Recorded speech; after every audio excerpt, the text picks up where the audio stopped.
Hi ಎಲ್ರಿಗೂ ಆಶಾರ್ವಿ ವ್ಲಾಗಿನ್ ಕನ್ನಡ ಚಾನಲ್ಗೆ ನಿಮಗೆಲ್ಲ ಪ್ರೀತಿ ಸ್ವಾಗತ. ಇವತ್ತು ನೋಡಿ ನಾನು ಹುರುಳಿ ಕಾಳನ್ನು ಸ್ವಲ್ಪ ಮೊಳಕೆ ಬರೆಸಿಟ್ಕೊಂಡಿದ್ದೆ. ಇದನ್ನು ನೀವು ಚೆನ್ನಾಗಿ ನೆನೆಸಿ ಒಂದು 7ರಿಂದ 8 ಗಂಟೆ ಹೊತ್ತು ಇದನ್ನು ಚೆನ್ನಾಗಿ ನೀರಲ್ಲಿ ನೆನೆಸಿ ಹಾಗೆ ಒಂದು ಇಡೀ ರಾತ್ರಿ ಬಿಟ್ಟರೆ ನಿಮಗೆ ಬೆಳಿಗಾಗುವಾಗ ಇಷ್ಟು ಮೊಳಕೆ ಬಂದಿರ್ತದೆ.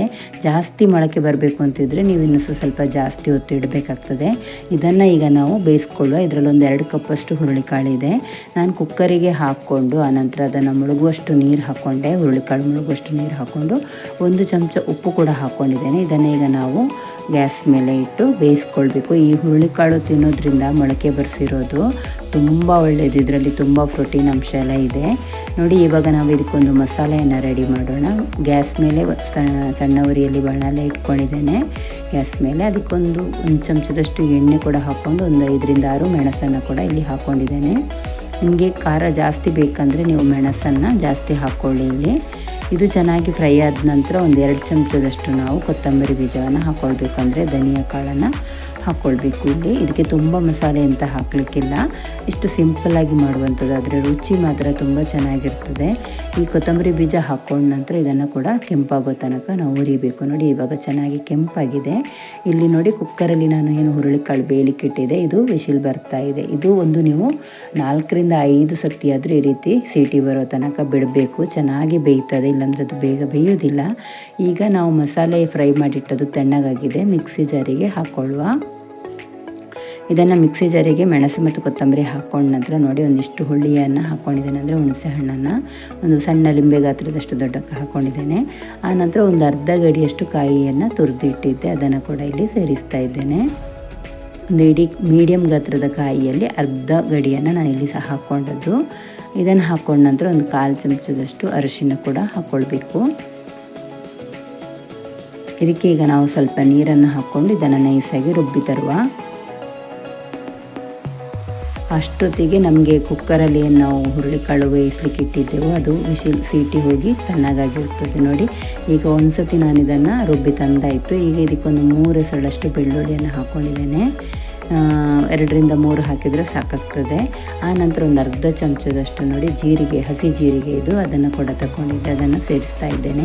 ತುಂಬ ಚೆನ್ನಾಗಿ ಪರಿಮಳ ಬರ್ತದೆ. ಇವಾಗ ಮಿಕ್ಸಿ ಮುಚ್ಚಳ ಮುಚ್ಚಿಕೊಂಡು ಇನ್ನೊಂದು ಸತಿ ಇದನ್ನು ಜಸ್ಟ್ ರುಬ್ಬಿ ತರುವ. ತುಂಬ ನೈಸ್ ಮಾಡಬೇಕು ಅಂತಿಲ್ಲ ಅದನ್ನು ಹಾಕಿದ ನಂತರ. ನೋಡಿ ಈಗ ಇದರ ಫುಲ್ ಗ್ಯಾಸ್ ಎಲ್ಲ ಹೋಗಿದೆ, ಸೀಟಿ ಇದಾದ ಮೇಲೆ ಬಿಸಿ ತಣ್ಣಗಾಗಿದೆ.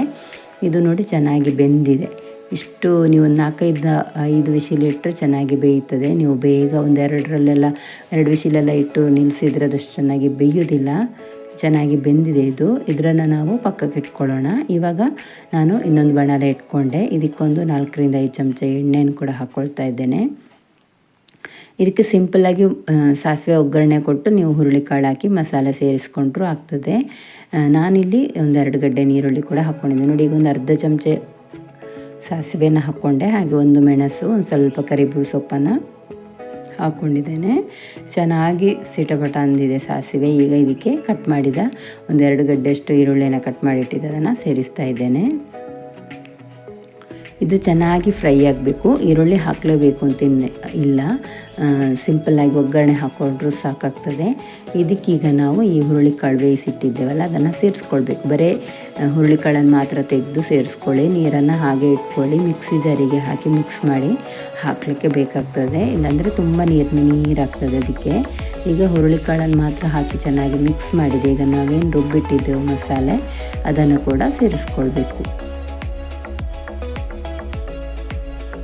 ಇದನ್ನು ಮಿಕ್ಸಿ ಜಾರಲ್ಲಿ ಒಂದು ಸತಿ ಮಸಾಲೆ ಎಲ್ಲ ಹಾಕ್ಕೊಂಡ ನಂತರ ನಾವು ಕುಕ್ಕರಲ್ಲಿ ಬೇಯಿಸಿಟ್ಟಿದ್ದೇವಲ್ಲ ಹುರುಳಿಕಾಳು, ಅದರದ್ದು ನೀರಿದೆ ಹಾಗೆಯೇ, ಅದನ್ನು ಮಿಕ್ಸಿ ಜಾರಿಗೆ ಹಾಕ್ಕೊಂಡು ಚೆನ್ನಾಗಿ ಮಿಕ್ಸ್ ಮಾಡಿ ನಾವು ಈ ಬಾಣಲೆಗೆ ಹಾಕ್ಕೊಳ್ಬೇಕು.